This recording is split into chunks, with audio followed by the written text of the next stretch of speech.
promise that was made to me and to all of you is that anybody from anywhere could achieve anything, that through hard work, you could get a great life, you could have a nice, affordable home on a safe street. My purpose in politics is and will continue to be to restore that promise. And we did all of this in a very difficult environment. That said, we are cognizant of the fact that we didn't quite get over the finish line yet. Canadians have opted for a razor-thin minority government, a virtual tie in the vote count. So I would like to congratulate Prime Minister Carney on leading this minority government.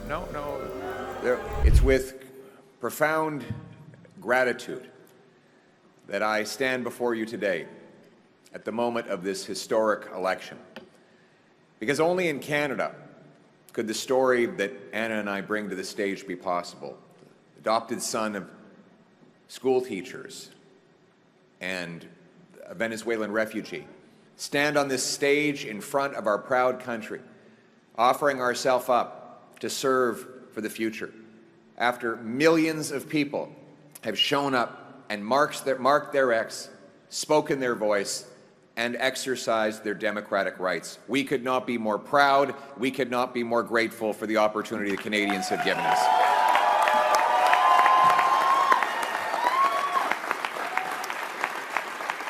And speaking now of Anna, I want to take a moment to thank my incredible wife.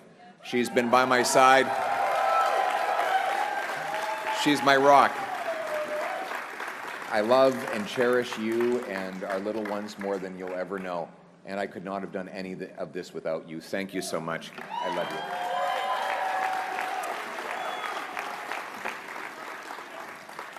you. Now, my message to Canadians. The promise that was made to me and to all of you is that anybody from anywhere could achieve anything, that through hard work, you could get a great life, you could have a nice, affordable home on a safe street. My purpose in politics is and will continue to be to restore that promise.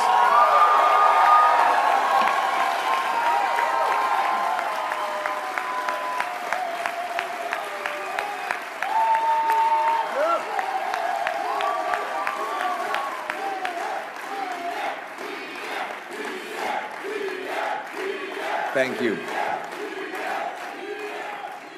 To the candidates who ran under our banner as Conservatives, to the volunteers who knocked on the doors, made phone calls, put up lawn signs, rallied at our events, donated their hard-earned money to our cause, I thank you from the bottom of my heart.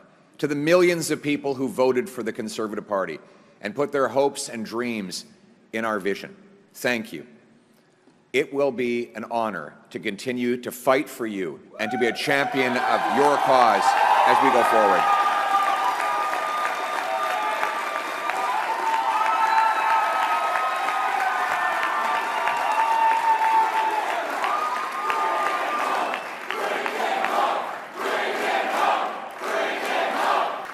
To my fellow Conservatives, we have much to celebrate tonight. We've gained well over 20 seats. We got the highest share of vote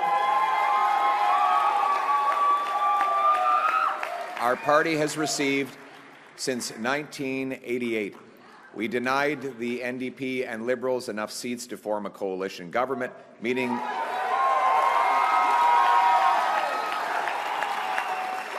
and we did all of this in a very difficult environment.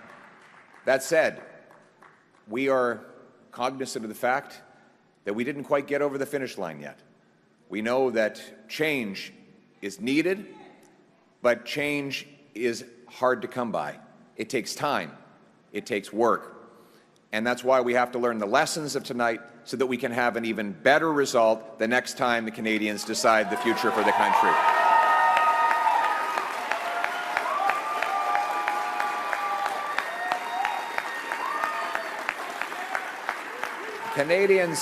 Canadians have opted for a razor-thin minority government, a virtual tie in the vote count. So I would like to congratulate Prime Minister Carney on leading this minority government. We'll have plenty of opportunity to debate and disagree, but tonight we come together as Canadians. We will do our job. Yes, we will do our job to hold the government to account. But first,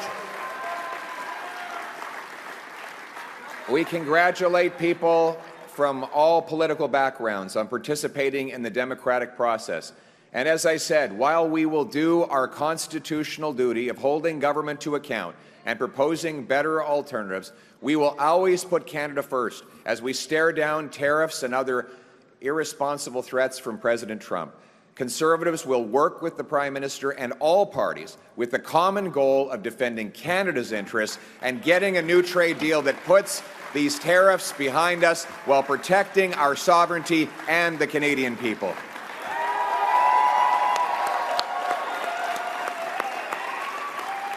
I want to thank my Conservative team, my caucus, my members of the Conservative staff and others who've helped reshape the entire political landscape in this country. Conservatives have achieved major breakthroughs tonight. We brought in record support from blue-collar and unionized workers, youth, new Canadians. We gave voices to countless people across this country who've been left out and left behind for far too long. We won the big debates of our time on the carbon tax, on inflation, on housing, on the drug crisis, on crime. Conservatives have been leading the debate, and we will continue to put forward the best arguments to improve the lives of our people right across this country. But we will not stop there.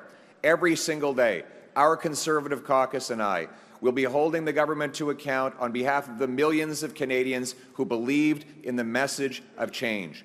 En tant que parti, on a grandement élargi notre soutien et chaque jour, le caucus conservateur et moi allons travailler à Ottawa pour rendre des comptes du gouvernement au nom des millions de Canadiens qui ont décidé de voter pour un vrai changement. J'ai eu l'honneur de parcourir le pays et parler aux milliers de personnes qui ont partagé leurs préoccupations, leurs peines, leurs espoirs. Everywhere I went, hard-working people took precious time out of their day to tell me about their struggles, their pain, their fears, but also their hopes and dreams. Welders and waitresses, farmers and factory workers, seniors, small business owners, and single mothers, young Canadians and young families pleading for the chance to own a home, parents who worried that their kids would never be able to move out of their home, grandparents who saw their grandchildren suffering from the shortfalls of our economy, and countless others who are afraid to go outside because of the rising wave of crime. All of these stories touched my heart and gave me inspiration to work towards something better. These people continue to need voices, and I will continue to fight for them every day, and every day we will never give up on fighting for the Canadian people.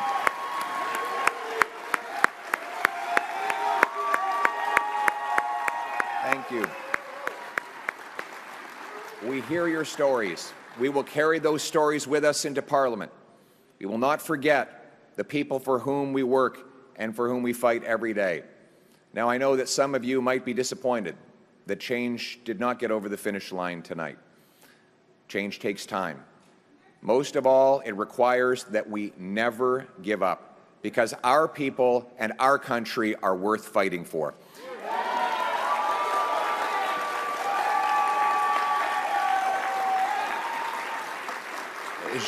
Je vous ai entendu et j'ai apporté vos histoires avec moi tout au long de cette campagne. Et vos histoires vont rester avec moi lorsque je me bats avec mon équipe conservatrice pour vous défendre et pour avancer vos intérêts. À ceux qui ont désespéré besoin de changement, je sais que vous êtes déçus. Le changement est difficile et ça prend du temps. Surtout, ça veut dire qu'on ne peut jamais lâcher. Parce que notre pays et son peuple méritent qu'on se batte pour eux. I will never give up on fighting for everyone who stood with us today and the millions of people who voted for other parties. And so, my message tonight For the single mother working 2 jobs but still has an empty fridge and an empty bank account. For the young people who despair at never being able to afford a home. For the seniors on fixed incomes whose savings are eroded by inflation and no longer feel safe in their local neighborhood parks. For those who are now living in fear and terror because of crime. For those worried about losing their jobs because of unacceptable tariffs from the United States of America.